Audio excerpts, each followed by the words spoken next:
আসসালামু আলাইকুম, welcome back to the new episode of my একদিন দুই দিন বাদ বাদ ভিডিও। তো আশা করি সবাই ভালো আছেন, আল্লাহর রহমতে আপনিও ভালো আছেন। তো ফানি ভিডিও, ব্লগ ভিডিও অনেক ভিডিওতে আমার দেখেছেন। আজকের ভিডিওটা হবে অনেক ইন্টারেস্টিং। তো আজকের ভিডিওটা হবে একটু ব্যতিক্রম।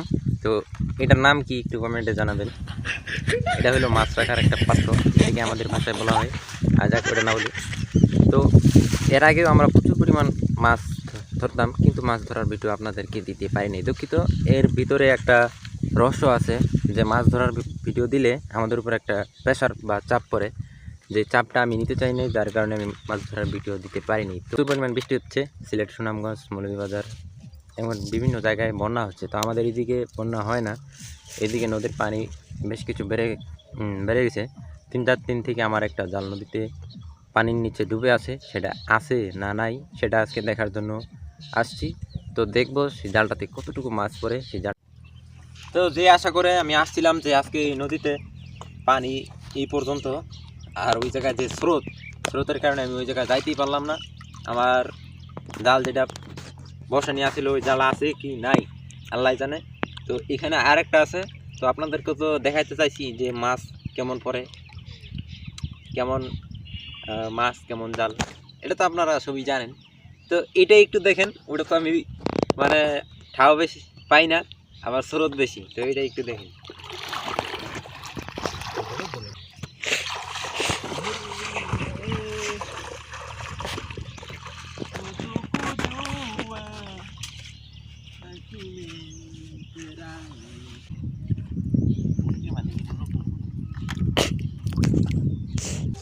আমি আপনাদের কাছে বিশেষভাবে আজকে ভিডিওটাতে ক্ষমা চাইতেছি।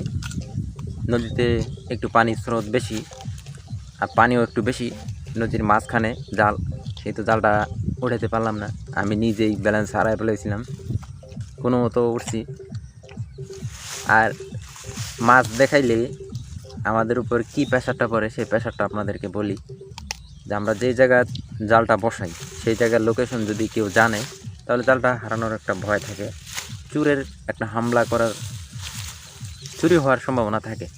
আবার যখন মাছ দেখাই তখন ওই জালের পিছনে কিংবা সামনে আরও জাল অন্য মানুষ বসানোর একটা আশঙ্কা থাকে, যার কারণে আমরা মাছ দেখাই না। আর মাছ আজকে সত্যি আমি মাছ দেখালাম, কিন্তু জালটা আমি উঠাতে পারিনি, আফসোস, দুঃখের বিষয়। জালটা পানি কমলে 2-1 দিনের ভিতরে ওঠানো যাবে। তো যদি মাছ ধরার ভিডিও আপনারা দেখতে ইচ্ছুক হন, যদি আপনার কাছে ভালো লাগে, তাহলে এই ভিডিওটাতে 50টা কমেন্ট করেন, তাহলে আমি মাছ সহ আপনাদেরকে মাছ ধরার ভিডিও একটা শুরু থেকে শেষ পর্যন্ত দিব।